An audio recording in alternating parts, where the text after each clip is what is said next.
So now that, Curtis has kind of stepped back, and now that Coach Esau isn't very active, who is now in charge of making the roster decisions? So that would be Penn's. So he is now part of it, and Cohen. So those two, and also, Tyler and myself have been part of that decision now as of late too. We're all kind of working together as a team. So, yeah, mainly those two, but they do ask for our opinion. All right. So we all seen, the text that he sent Greg Hussey that went viral in the Fed world, if you will.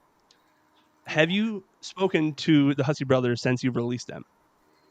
Personally, no, but I know that they have talked to people in our league, and they just said they just want to play hockey, and they're happy where they're at now. So they don't, we're all trying to move on from what went down. Right. What exactly kind of, I know you said that, Pens and Cohen kind of make the decisions on the roster. Hmm. What kind of forced them to release the Hussey brothers? So I mean, that was talked about a few weeks before it even happened. It was talked about a few different times actually during the season, just it never happened. So it just happened in the most random time when Curtis just happened to not be here, and I just happened to be the one that did it. But there was reasons behind it. There was multiple reasons. I mean, we know that Brendan, he wants to be a cop and stuff, so we didn't know how long he would be around, and he's been dealing with injuries all season. And then we just thought it was the time for a change to bring in some new people.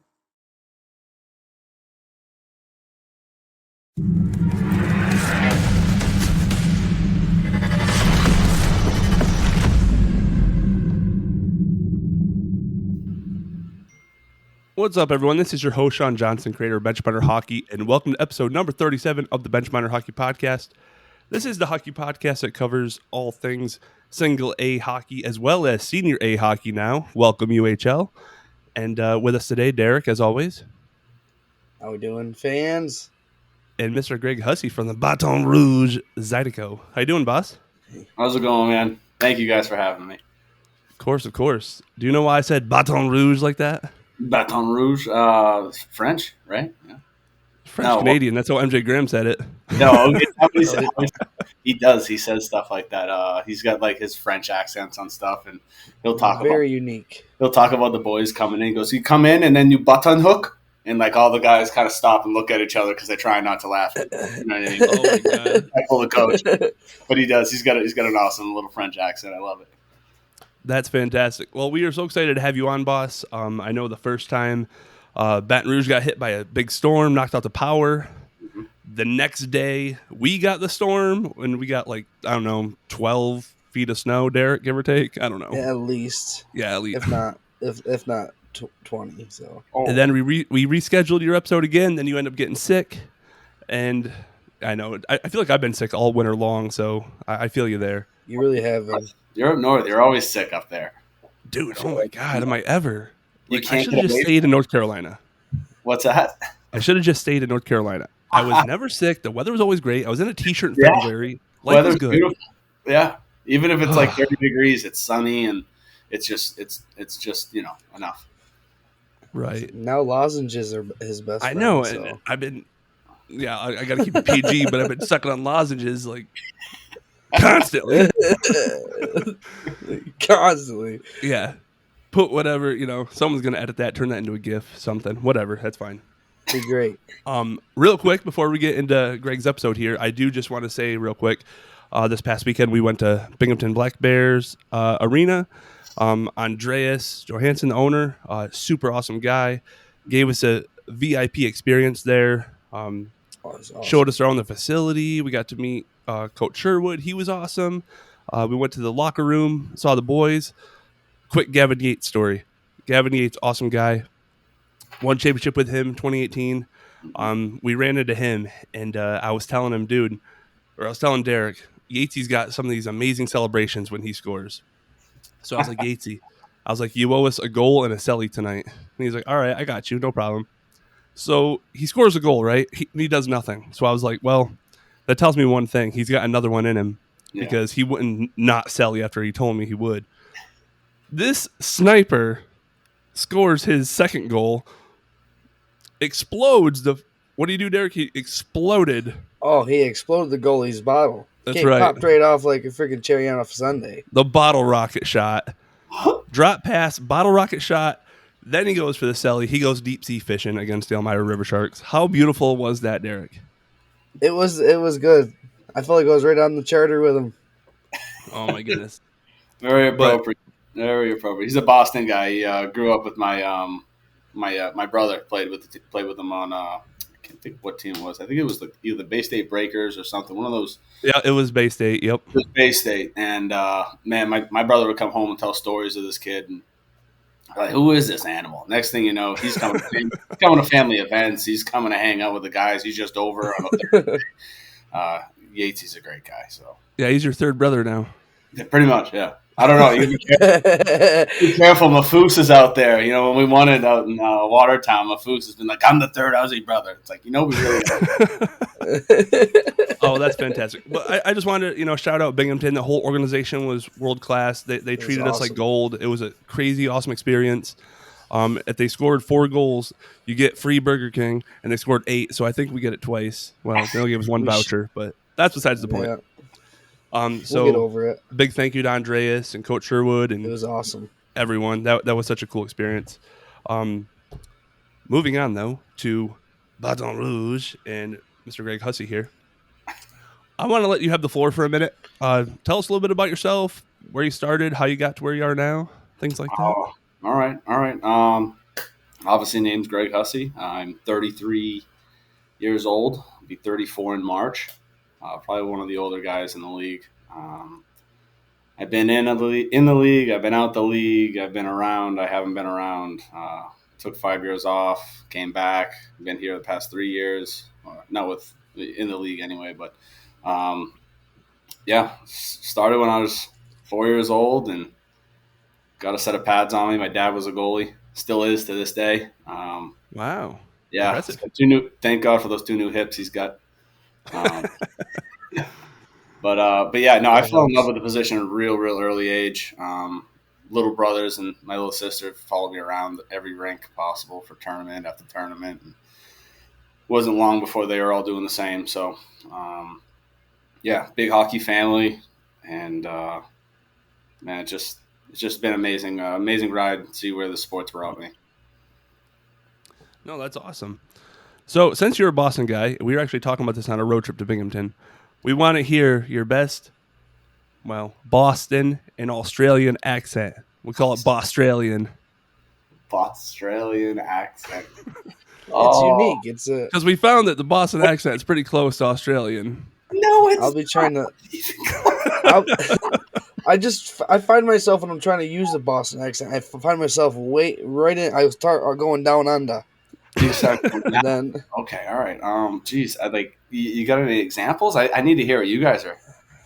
Or it's hard. Listen, I feel like I get lost in it. In the Boston yard. Okay, all right. It's too forced. That's why. Yeah, that's what it is. I think I it. might be pushing it. That's what it is. I think because he got talk with a Bostonian accent, and it sounded more Australian than anything. So we came up with Bostralian. Is it khakis or like this? Does this look like a surgery scar? Mark Wahlberg would punch you square in the face right now. Oh, he'd give it to me right in the Calvin Klein underwear too. Oh my God. Yeah, no. Honestly, I hear a lot of people say it's specific words that I use that it will come out. Right. Or if I had if I had a couple pops in me, little Teddy Brewskis. I get a lazy jaw and it starts to come out again or something. I've been away from home long enough and around so many, darn Canadians that it breeds itself out between the Canadians and just the kind Southern folk. The kind Southern folk, gumbo guys. Yeah, exactly. So Southern French. That's gonna be a new thing. Southern French, yeah. Oh yeah. Wow, that'd be a hell of a mixture. Yeah, the fans out here are insane. That's all. Let's address that right now. Yeah, we I will don't know. get to. I don't know if we're still leading the league or anything like that, but we've been out of our arena for about a month or so, and we're still leading or close to leading the league. I'm not sure if that's true or Yeah, not anymore, but holy I, crap, I they are checked it insane. like 4 days ago, and you guys were still in the lead. So I They mean, are insane.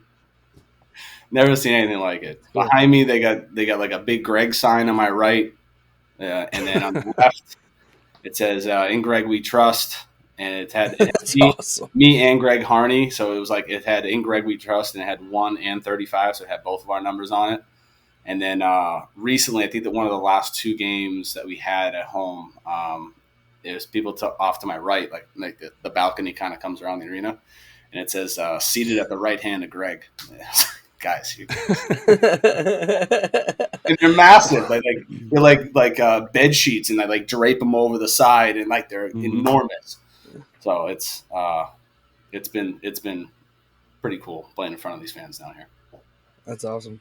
yeah, that is really cool. It's actually one of my questions later on. We will get to Baton Rouge and the fans and all the cool merchandise here in a little bit.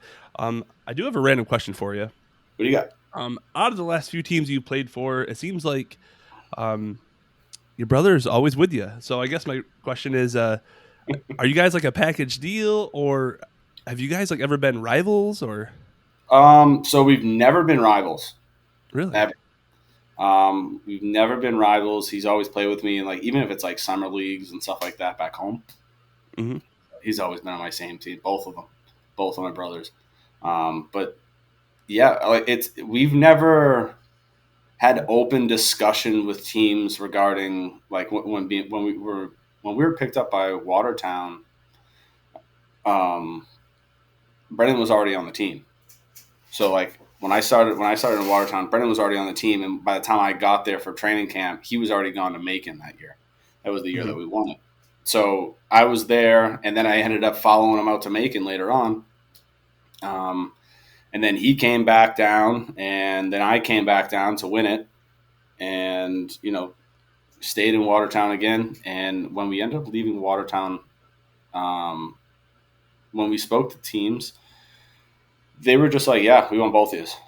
So we never really had to cross that bridge or have that conversation with each other, like, hey, like, we kind of had a little bit of a run here. This is a little out of the ordinary. You don't always get to do this. Yeah. For both of us to play at that level and be Especially that for that long, like that amount of time with that amount of teams. Yeah, to be that relevant on teams consecutive years. I think we're on technically this is our 3rd year together, which is Right. obviously a blessing. We grew up as little kids playing knee hockey upstairs in our 2nd floor attic and beating the snot out of each other and knee hockey stuff. And we used to talk about what if we played. Obviously, it was for the NHL, but I think that ship sailed. But but still, we get to have a lot of fun and we get to do what we love, man. It's really cool. It's been a blessing. No, that's really cool. Like I said, not a lot of people can experience that, and being that it was like single A. So the reason why I asked if you guys were like a package deal was because this is single A where teams will make trades for players, Mm-hmm. and then they'll kind of regret it because the player won't report. So Right. I've always wondered, like, for example, like, did you two go to Carolina together, like as a package deal because, one wouldn't report without the other or anything like that? No, that's like I said, we've never, and like I mean, I feel like to say that in a professional level, like to hold that over like a coach's head, I feel like it's just not. That's not how we want to play, right? Mm-hmm. You know what I mean? We want to play because we're acknowledged for our skill set. We're capable of playing some good friggin' hockey, and that's what we want to carry us from team to team or organization to organization. So luckily we've never had to tell a coach, hey, if you want me, you got to take him with him. So but we have had the conversation a few times of, hey, there's always that chance of separation. What's good for me may not be good for him, and what's good for him may not be good for me. So sometimes, I think we had that conversation this year before we even came down to Baton Rouge. We weren't 100% sure if, a brand new team in the league was what was best for us. But fast track to where we are today, it ended up being a good move, more better than we anticipated. So Absolutely. So I'm going to ask you this stuff. I don't typically cover Watertown, but when you left Watertown, I have had a lot of people reach out to me, ask these questions, and I'm like, I don't know. I'm just telling you, what I've been told. A lot of it, I don't know if it's truth, if it's lies. I don't know. So basically, I kind of want to have a little short. I shouldn't say short because it may take a few minutes. yeah. But I want to have a little conversation about Watertown, simply for the fans' sake. I feel like a lot of them are huge, Hussey brother fans, and they never really got the closure because they were kind of left in the dark. So Yeah. I'll start off with a couple questions here, and we'll kind of go from there. Yeah. So, like I said, we have lots of Wolves fans that watch these episodes, and you were a fan favorite there in Watertown. I kind of want to hear from the horse's mouth what kind of happened that ultimately led to you and your brother getting released. So what happened was so you have to kind of layer it to help fans understand.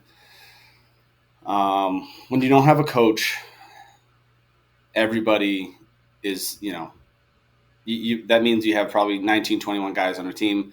And then you probably, from those 19 to 21 guys, you got probably 8 to 10 of them that are authoritative in the locker room or authoritative on the ice in general, right? And keeping guys in line, keeping individuals accountable, usually falls under the skill set of the coach. He's always the bad guy and the good guy. He plays that middleman, higher power. When you don't have that, it kind of falls on captain and leadership people in the locker room to take that over. So I was a little bit more of a hard ass in that locker room. There's no question about it. You can ask anybody in there, anyone who's still there now. I think Gingerich is still there.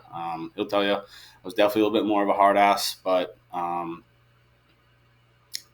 to keep guys accountable was my biggest thing, whether it's defense, forwards, individuals, if making sure they're showing up on time for practice, making sure that they were, paying their fines in the locker room, little stuff like that. It builds up onto, it helps build that strong structure of a team that we want on the ice. So those little things that we do away from the rink and away from a game day, holding people accountable and stuff like that helps build the team structure going out onto the ice. I was a little bit more on the harder end, not so much with the rookies. It was more so with veteran guys in that locker room. I'm not going to name names, but there was individuals that were not coming to practice, showing up late. You show up late, that's a team fine. Everyone's supposed to be there at 8:30. What are you doing showing up here at 9 o'clock like you're higher than the team or something like that? Or we got to be on the ice by 10 o'clock. You're walking on the ice at 10:15. You're messing up drills. You're doing your own thing. You're getting on and off the ice. Stuff like that, kind of like it just kind of it takes away from what's going on the ice, and it can be a distraction. So Right. There was a lot of that going on. And I was very vocal about it, whether it was to management, the coaches, because there was several of them. And eventually it kind of turned on me, I would say. And to be honest with you, Brendan was in an interesting situation as well because he spoke to the organization and said, "Hey guys, I have an opportunity where I could possibly be. I'm being interviewed to be a police officer." So he asked for permission to go back and forth during the week, earlier in the week, so we can take these tests, interviews, sit downs, et cetera, et cetera. They said that's fine. And one of he had to go home one weekend, or not one weekend. He had to go home 1 week, and we were leaving for a game in Delaware before he was getting back. So he was like, okay, well, I can get a plane ticket down there, or I can hop in with one of our coaches who was at the time going to school and coming back and forth to our games to coach, to be the active head coach. But he was in Boston. So Brennan was like, oh, we're friends with him. Hey, can I get a ride? And he said, no. Or he said yes, and then last minute said, no, I'm flying down. So they didn't bring Brendan down on that, which was kind of like, he was like, okay, well, that's kind of messed up. I miss a weekend of games, but, our GM said, don't worry about it. It's okay. Like, you had to take care of business anyway, so take care of business, and we'll see you next week. So he came back next week. He was there for practice, and at that point, that following week, we were going down to Mississippi. Now, when we were going down to Mississippi, we didn't have a bus. So our team decided to fly us down. So there was a bunch of like weird stuff regarding everybody getting plane tickets, and it was last minute. And, I thought we were all set. And next thing you know, Brennan told me that, hey, they didn't give me a plane ticket. I'm not even going. So we were kind of like, well, what's going on? And we tried to ask, coach, administration, hey, what happened with this, or why isn't he coming? And they kind of hid behind it and said, oh, this was this person's, they ordered the tickets, or this owner ordered the tickets, and this, that, and the other thing. And it was all confusing. We're trying to stay on track with it and trying to be like, okay, so why didn't he end up going? And no one had a straight answer. So he just didn't end up going down to Mississippi with us that weekend, and he was kind of pissed off about it. I think rightfully so. They told him it was okay for him to do what he was doing. They said he was fully transparent with it. He said, I'm not leaving. I just need to see, this is, it's a year-long process. So I need to go and do my due diligence, and they might need me from time to time. It wasn't an every week thing. I think he went down like 3 times in a matter of like 3 months. Okay. So he missed that weekend. And now he's a little agitated, and we can't get a straight answer. We can't get a straight answer from administration, the ownership. Everyone's pointing fingers this way, that way, this way, that way. And we're like, all right, can you just, do you want us here or do you not want us here? So that was kind of like Brendan's thing, that he was fighting with them, kind of trying to figure out like what happened. Like, just tell me what happened so I understand. So the weekend that we were down there in Mississippi, they rented 4 vehicles, and we had those vehicles for transportation from the hotel to the rink, and then if we were going to get meals and stuff like that. So we only had enough vehicles for just enough guys. We could just squeeze all the guys in. So back to me trying to keep people accountable, they gave one of these individuals that I wasn't overly happy with, they gave him the keys to one of the cars. I had the keys to one. I think Charlie Penn's had another one. And I think, I don't know, one of the other guys had them. So there was the 4 of us, and we go and practice, and the individual that everyone said not to worry about was driving one of the vehicles, and we'd finished practice, and he was hungry now. He was hungry then, and he wasn't waiting for anybody. So he left with an empty vehicle. Wow. So I had 5 guys in the back of a pickup bed driving down the streets of Mississippi to get them back, or to go get them food. And I'm trying to keep this guy under wraps, and everyone's telling me, no, it's okay. Coaches wise, they're telling me it's all right. Don't worry about it. Like, whatever. It's not a big deal. Fast track to the games. We have our games. We lose both games. We have, I believe, 2 out of our 3 owners in the stands that day. One of current owners, comes down to the locker room after our game and decides to ask us, or kind of have like a heart to heart, kicks the coaches out and just have the team, let's talk about it. Let's get it out now. Let's do this. Let's get that. He goes, so if anyone has anything to say, stand up and say it right now. Say what you got to say. I have 7 guys on my team looking at me to say something. So I stand up. I tell the individual, I say, listen, it's bullshit that you left earlier. You've been doing this constantly. You show up constantly late. You don't do any of the drills, the way that we're supposed to be doing them. You're not giving it 100% in practice. You don't show up for any of the workouts. It's your way or the highway. And furthermore, you start drama baseline across the league.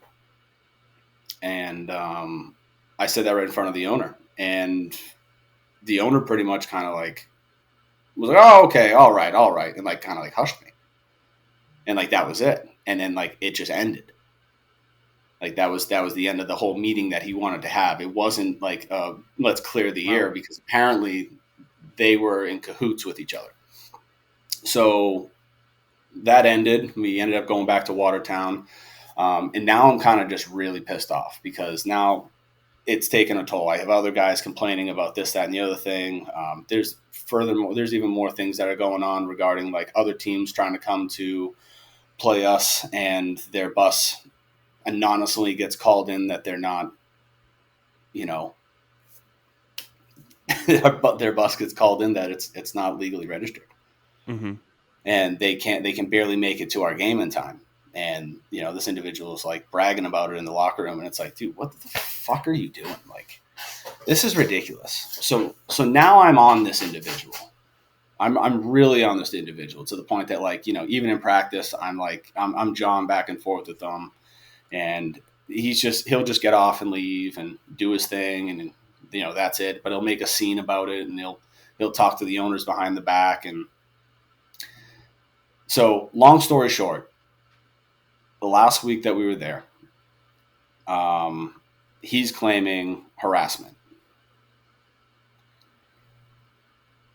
That's not, in my personal opinion, that's not what's going on here.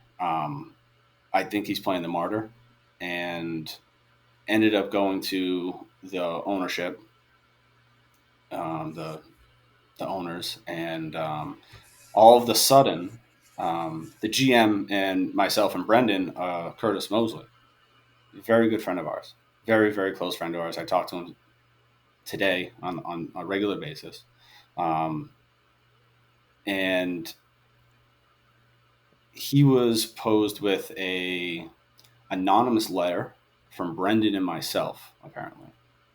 It was anonymous, but apparently it was from Brendan and myself, stating that he didn't know how to do his job. He wasn't doing it correctly. He was completely inadequate, and he had no idea what he was doing, and that he needed to go in order for the team to be a better organization.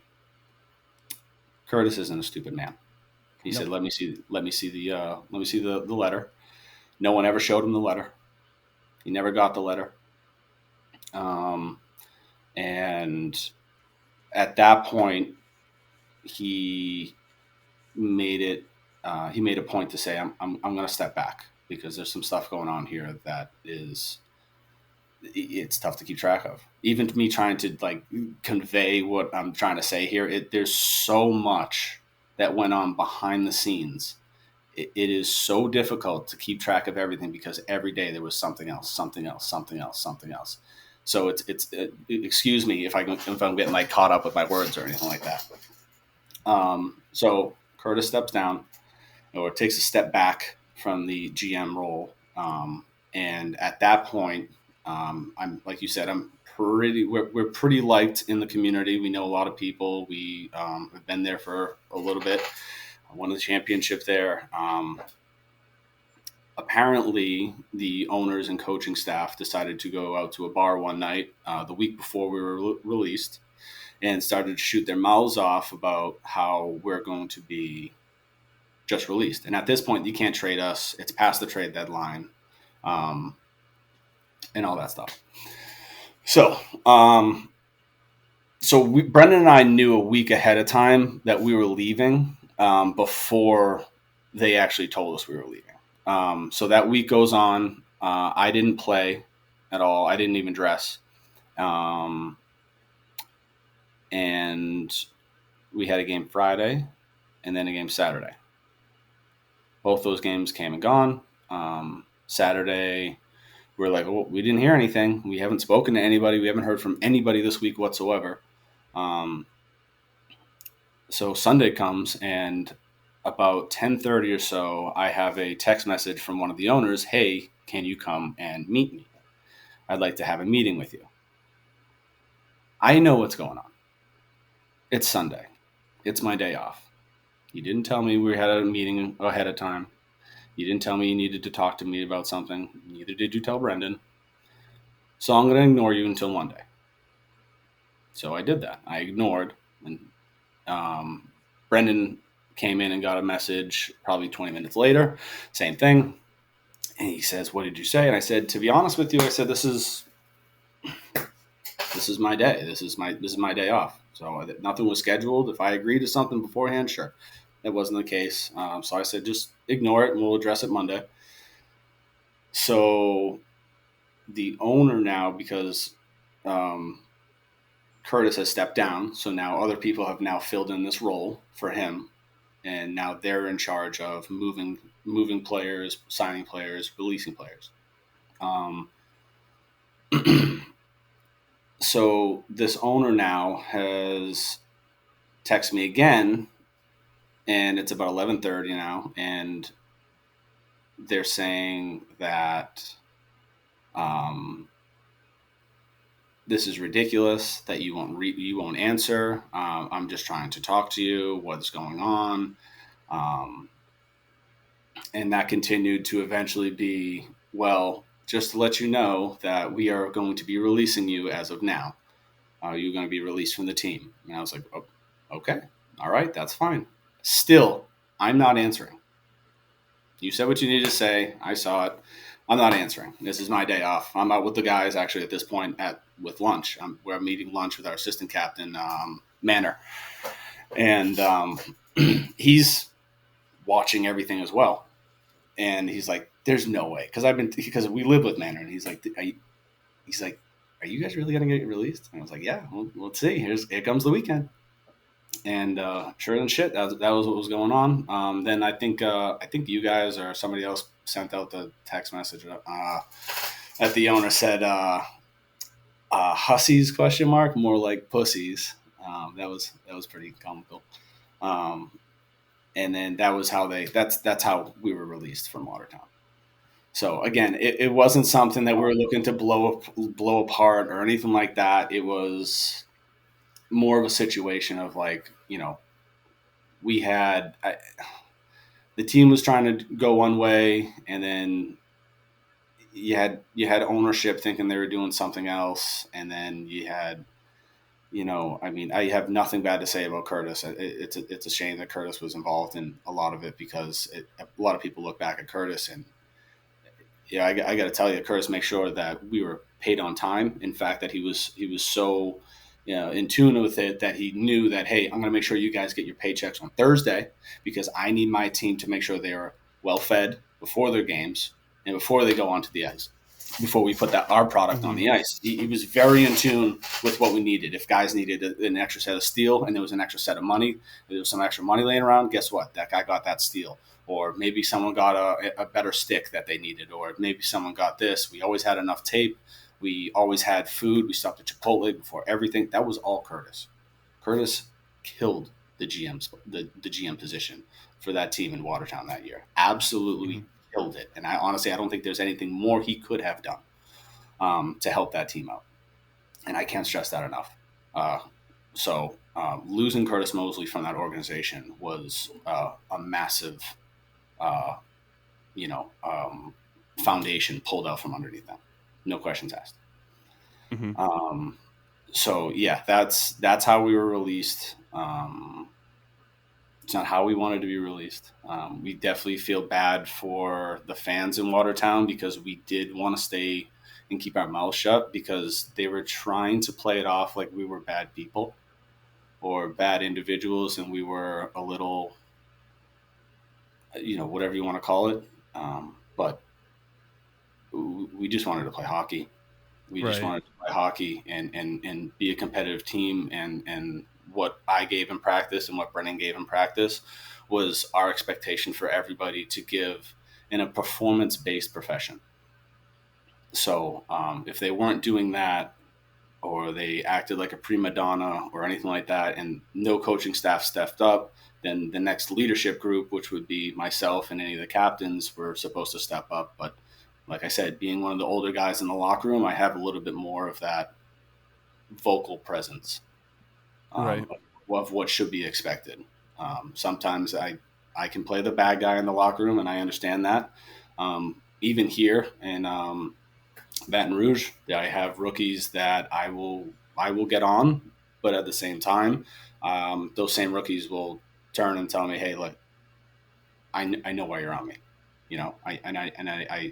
I appreciate it. And I'm like, I know you didn't do it on purpose.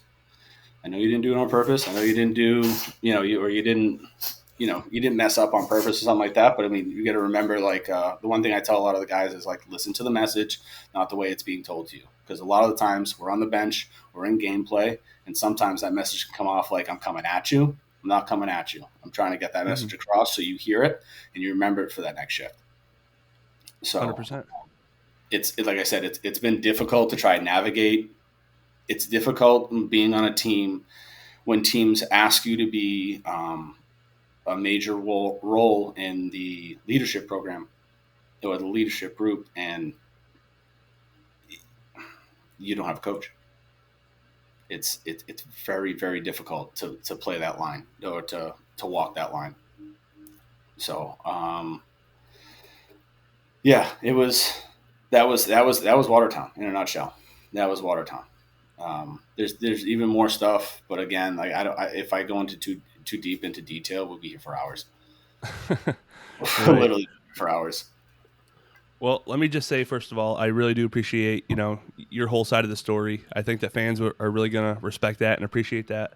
Like I said, I know a lot of them were just a lot of them were lied to and left in the dark. And they're just like, wow, our favorite players just... Or they were either lied to and left to the dark, or if they spoke out about anything they knew, they were exiled from the arena. Right. As we saw last year, you weren't the only two to exit the Watertown facility on rocky situations were a consistent theme last year in Watertown. Yes. Yes. So I'll just kind of leave that at that. So I do appreciate you telling your side of the story. That was really cool to hear. I don't want to say cool to hear, but it was nice to hear something other than smoke. Yeah. Yeah. I have nothing to hide. Watertown was always a great organization to me, especially under Andreas, who you just spoke about, who owns Binghamton. He was a great owner. He was active. He was in the locker room every day. He knew what we needed as athletes. He did everything he could do to make sure that we were treated as an athlete as such. Made sure we have every amenity we needed outside of the arena, whether it was physical therapy, massages, chiropractic, whatever it was. He made sure it was taken care of. So nothing against that, but that was my standard. He set the baseline for that. That was my standard moving forward. And the following year it came shy of it. Like I said, Curtis did what he could do, and he did a lot. He did a lot, but he was also handcuffed to what he could use with money when the money wasn't actually there and stuff like that. So it was interesting. Right. And I will say too, like, Curtis is also, him and I are friends as well. We talk every couple weeks or so. Yeah. A matter of fact, I think I talked to him last week. But no, we love Curtis. I thought he did a phenomenal job with what he had. Small market teams are tough, and especially in a situation like they were in last year. Man, I give him all the credit in the world for doing a phenomenal job in that terrible situation. Agreed. Shout out to Curtis. And now he's doing cool scuba diving adventures. Did you see what he posted the other day? He's like, yeah. What river is he in up there? Do you know? St. Lawrence. He's in the St. Lawrence. Like, visibility like 100. There's like shipwrecks and stuff like that. I'm like, this is the coolest thing, Curtis. he's like, yeah, just another day in retirement, man. Yeah, like how do you go from like retired military to general manager of a professional hockey team to scuba diver? Like, wow, what a life. Well, I Some jumps. You got to think, Clarkie brought him in that year, and Clarkie knew, Clarkie's such a great coach, and he knows what the team needs, and he knows the kind of character he likes to, have in his locker room. And fuck, man, he knocked it out of the park with Curtis. Like, oh yeah, he's just one hell of a guy. And Curtis is like a local legend in Watertown. Like, everyone knows Curtis. Yeah, he knows everybody. Yeah, he's got connections. Yeah. So, I know you don't want to name drop, so I wouldn't ask you to do that. But I'm going to ask you a question, and you can just say true or false. You can tell me to go to hell, whatever you want. Okay, all right. I'm not going to. So, Ashley actually did come on our show. I don't know if you saw that episode or not. 9 months ago. I heard, yeah. She said that Charlie Penns and Luke Cohen at the time made the roster decisions. This was after the text message or whatever. Yes. Is that true or false? I don't know. Okay, if you ask that, you get into that. Okay. No, there was no accountability in the front office. So it seemed like accountability was an issue player-wise, management-wise, ownership-wise. Organization. Right up the ladder. And probably still is. I don't know for sure, but I know nothing. Luckily, Zydeco schedule has nothing to do with up north, and that's exactly what I needed this year. So that's fair. Because after all this went down last year, I don't know if you remember this or not, but after all this went down, I actually asked you if you wanted to chat about it, and I think at the time you were too pissed. You're like, "Ask me after the season." Yeah.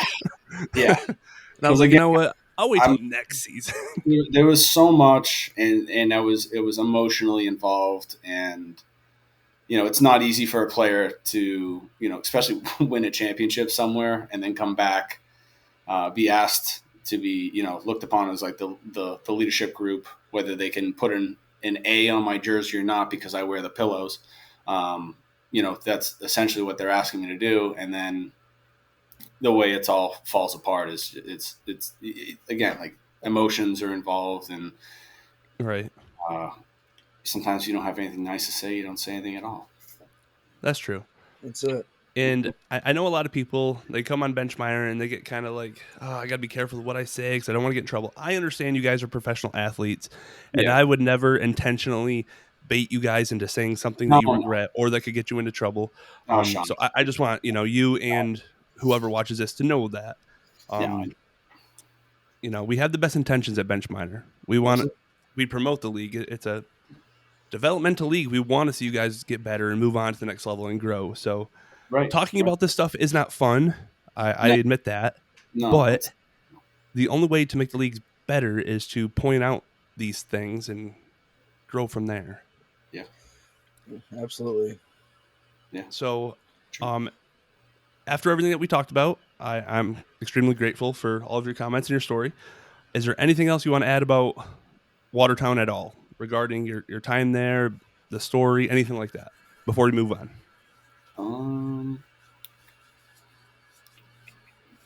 Shout out Jeff Barrett too. I love Jeff Barrett. No, honestly, just fans.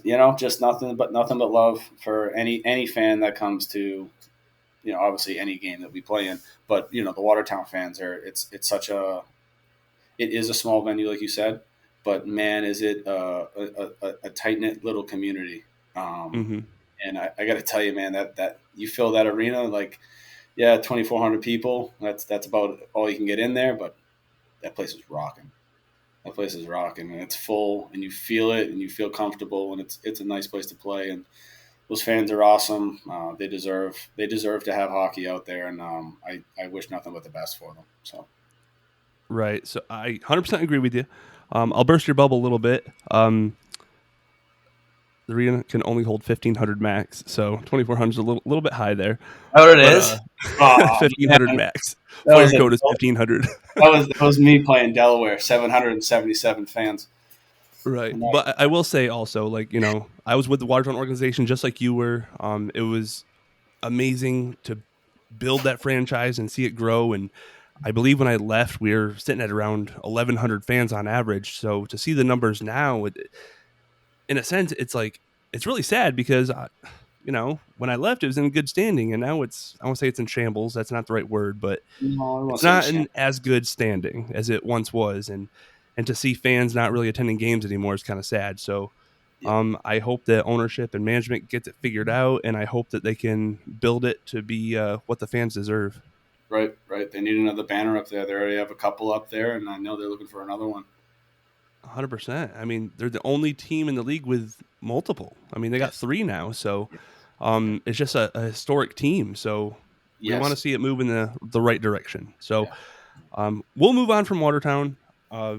That's mine and Derek's hometown team, so we want to see them succeed, just like Yeah. any other team in the league. Absolutely. Understandable. Let's move on to Carolina a little bit. So after you left the Wolves, you go to Carolina. Now, Yep. I also love Carolina because I lived an hour away from them, so I went to not all the games, but some of the games, and same thing. They treat you like gold there in Carolina. That Southern hospitality, there's just something about it. Man, What was it like heart- playing in front of those fans at the Annex? Oh my gosh, they are awesome. They are a combination of NASCAR fans and football fans, and they are just a treat to have in the stands. Just a treat. They're loud. They're passionate. Man, they love their hockey. They love their fights. What fan doesn't? But man, they're like I said before. Carolina has my heart, and so much so that my girl and I are actually looking to buy land in a home out there in Carolina in that area. So again, it's an amazing spot.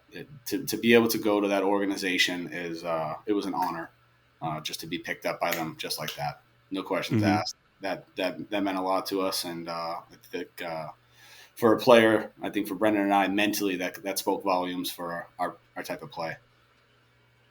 Right. I still own my house down there in Carolina, so I got a reason to go back. So. Yeah. Oh yeah, there's plenty of reason to go back, man. There's a lot. Well, yeah, I mean, my list is a mile long, but that's just number one. Yeah. I'm a little biased because I lived in Charlotte, and it's about an hour, maybe a little bit more from Winston-Salem. Mm-hmm. But those fans are super passionate about everything. So passionate. Did you ever imagine that hockey would be so popular in the South? No. Like being a Boston guy. Yeah, but I think that's also my ignorance towards the globe and the sport. I've been on vacation in California on like a Tuesday night, and you're at like an AHL game at like the San Diego Gulls game, and they just happen to be playing the Ontario Reign, so like that's a little bit of a rivalry. And this was like 6-7 years ago. Man, that place on a Tuesday night was electric. The place was full, so like out west, down south. And, some of the, I played in Georgia, I've played in Alabama, I've played down in Pensacola, Florida. And they set a record against us when we played them in Macon, most goals scored against a team. We were struggling that year in Macon. They started me, pulled me after 3, put the other kid in, pulled him after 7, put me back in later on. It was insane. Oh, goodness. But we were getting, the fans down there in Pensacola were like, it's insane. It was like 9,000 fans in the stands. It was packed on a Friday night, and it's shit. We're getting ran over here. So I never thought anything down south below Virginia you were getting anything like what we have in Carolina and down in Columbus, down here in Baton Rouge. Man, even Mississippi, I give them credit too. It's the fan base is there, and they love their hockey, and they're starving for hockey. 100%. Now, moving on to Baton Rouge. Baton Rouge. Like I said before, we had MJ Graham on a couple weeks ago. How has he been so far as the head coach? I think he's been incredible, honestly. First off, to come in with the mindset you're going to be player coach, and then that turns into being coach. Man, I couldn't do it. I've had conversations with Brendan, long conversations with Brendan. He's like, I couldn't do it. There's so much that goes into just getting your team to the arena and ready for a game day. Ah, man, I have not. I don't have a bad thing to say about MJ Graham. I knew him. I played against him over the past years, and I think he's doing a great job. I have nothing bad to say about MJ. He's a great guy, genuine guy. He knows his hockey. He's a hell of a hockey player, as we've already seen at the beginning of the year when he played. And this is after him, not playing in the league for 2 years. So he's one hell of a hockey player. He knows what he's talking about.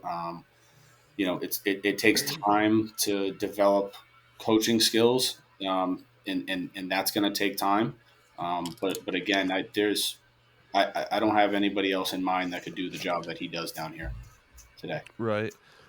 I forgot to tell you, Greg, bench minor, we have a little bit of magic here. So, either right, Derek. Derek knows exactly what I'm talking about. Magic. So we had whatever you want to call it. We had MJ on the show, and we told him, we're like, hey, you owe us a good game. He's like, yep, I got to hop off here. I got to get on the bus. We're going to the game. I was like, all right, cool. Good luck. Best luck tonight. Then this guy goes, what he would do, Derek? He scored a hat trick, first start of the game. Oh, yeah. I was went like, off. Okay, it went off. Okay. Yeah. I see you, MJ Graham. I think he had like a 4-point night. And then sure enough, this past weekend in Binghamton, I was like, Yatesy, you owe us a goal and a celly.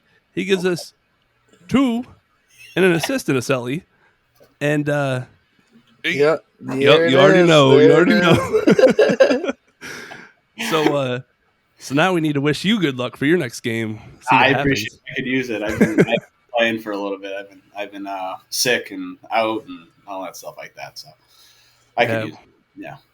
Well, here it is. I hope the benchminer aura just kind of. It does. I already feel it. I already feel warm. You feel the butterflies? I get the butterflies every day when I clock out of work. Do you? Yeah, you probably get them when you clock in, but I get them when I clock out. I get so excited. I do. I get excited. Oh, goodness. So, not a huge fan of the scheduling this year. I mean, I know you are a little bit because you said you kind of want to avoid the North a little bit, but yeah. But it kind of sucks that some teams don't meet some teams, and you guys are on the road for so long. It's I don't know. It's tough. To say the least. I'm not going to sugarcoat it. It's extremely difficult. You air out your equipment in your bedroom. There is a place in Lafayette. I don't want to pretend like there isn't a place. There is a place in Lafayette, except I have all new equipment worth over $9,000. I'm not leaving it in Lafayette. It's not happening. I'm sorry. It's going to stay. So my stuff I got to bring home every day and air it out, which is part of my own problem. But that still. Sucks not having your home arena for a couple months, and I understand why. They got the Mardi Gras down here. We're right in prime time Mardi Gras time, and that's not they have different parades and balls and stuff like that, and that's what our arena has already contracted out for the past year or two. So I understand why, but it's definitely not my favorite scenario. Absolutely. I mean, professional players, you guys get into a routine, and this goes against everything you've probably ever done. Absolutely everything. Absolutely. It makes it 3 times as hard to do your job as efficiently as you should be able to do it. Comfortability and your routine is, like you said, everything for an athlete. This is not that. So we are running a little bit low on time, so I'll start finalizing some things here. Okay, all right. I know you guys don't have another home game for a little bit, but you guys are still leading the league in attendance during your inaugural season. That's huge. Last I checked, it was 3,626 fans in attendance per game. Wow! First of all, what a number, especially for a city that hasn't had hockey in years. They're starving, and to be first in the league with rinks like Columbus and Binghamton, that speaks volumes. Yeah, It speaks volumes, and how, man, overtime win in that arena. Oh, I bet. That's a lot of fun. It was a lot of fun. We had an overtime win in the first half of the season, and the place erupted. It gets real loud in there. Oh, I bet. I was talking to Nick, and me and Derek and Nick were kind of chit chatting about a trip we have to make. I know Nick wants to go to Mississippi because it's on the beach. Mm-hmm. I said if I'm going to do that, it's going to be early in the season so you can kind of enjoy it. Yeah.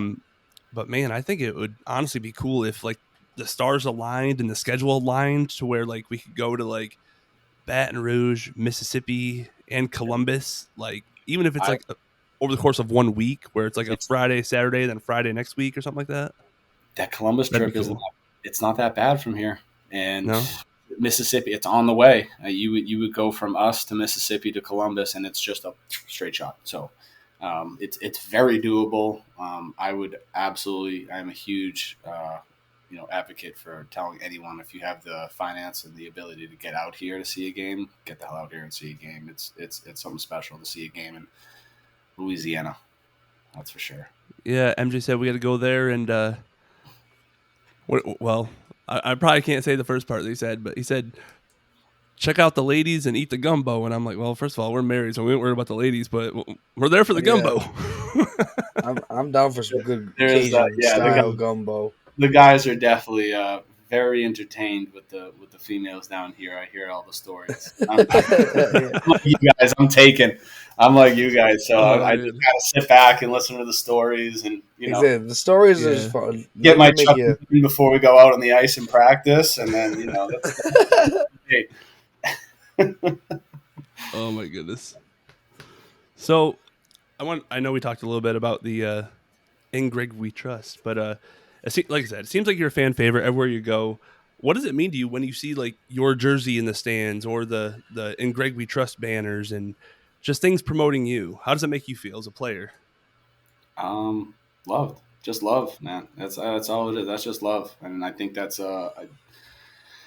just a reflection of what I give back to the community and stuff like that. I have nothing but time for any fan that stops and wants to have a conversation or has something to say to me or wants to shake my hand, or some little kid that wants to tell me that they want to be a goalie one day or just be a hockey player in general.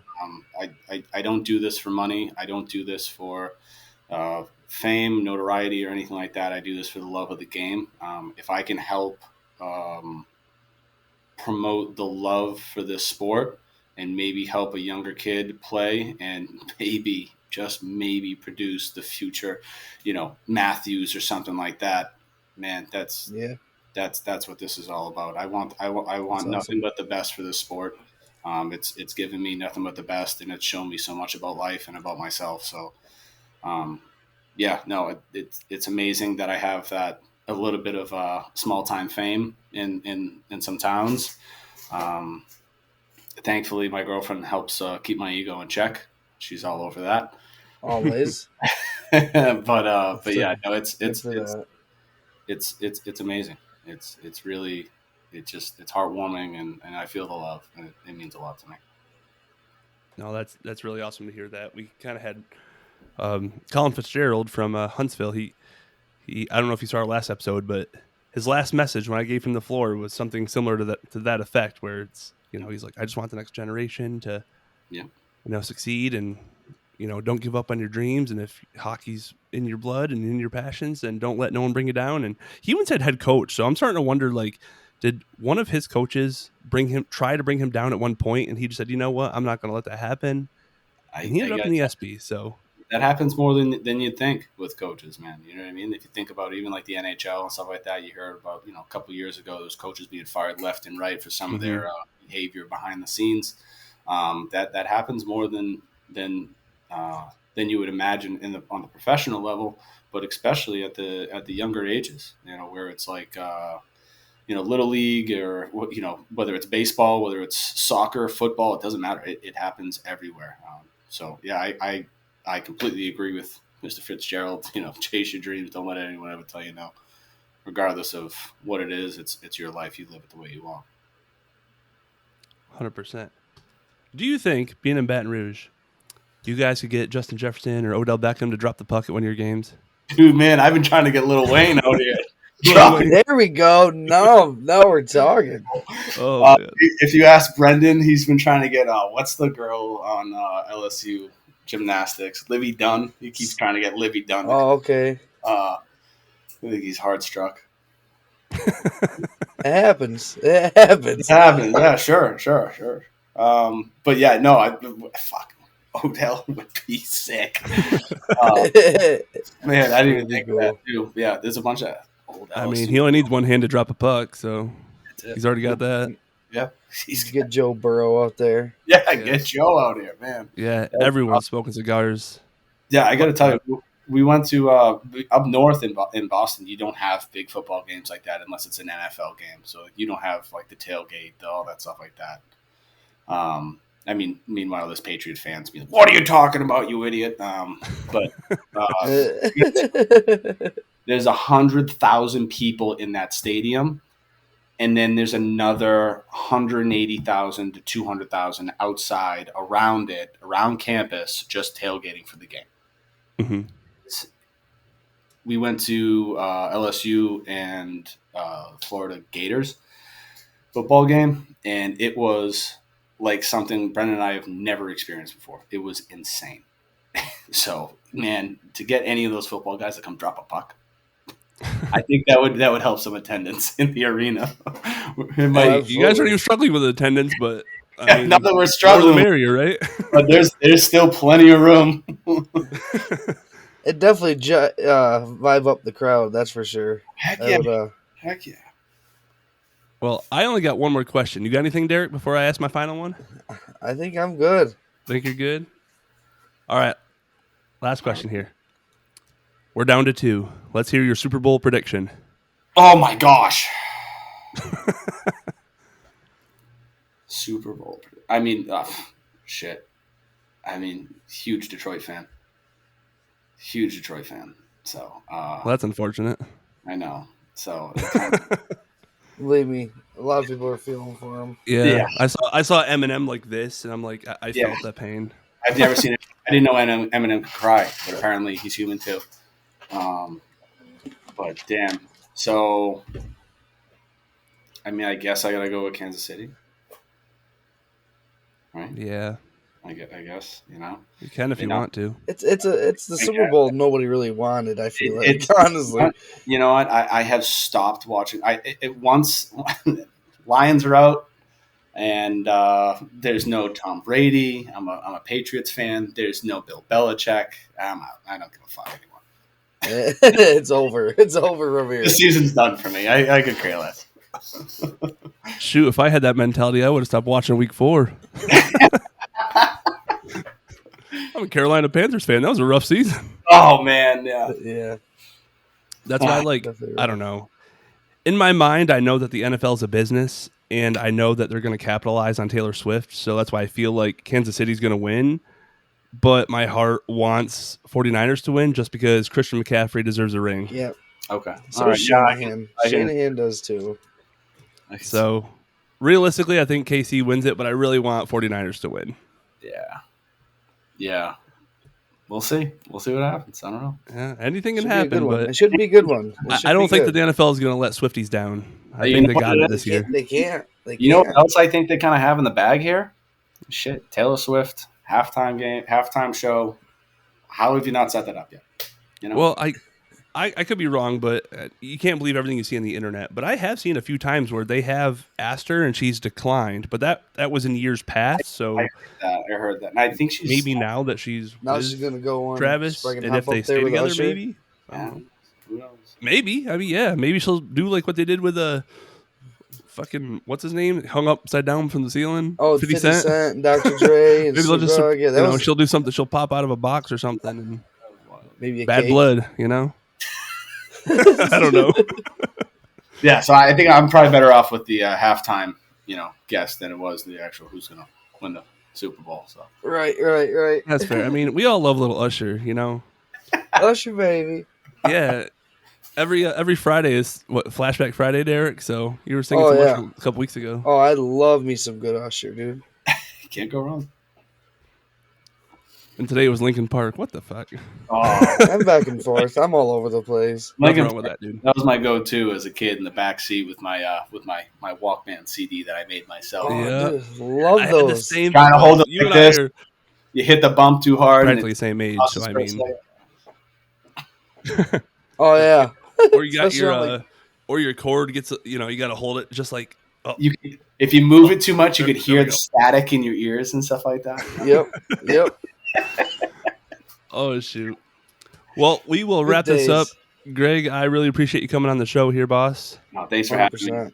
Thanks for rescheduling for my sick day.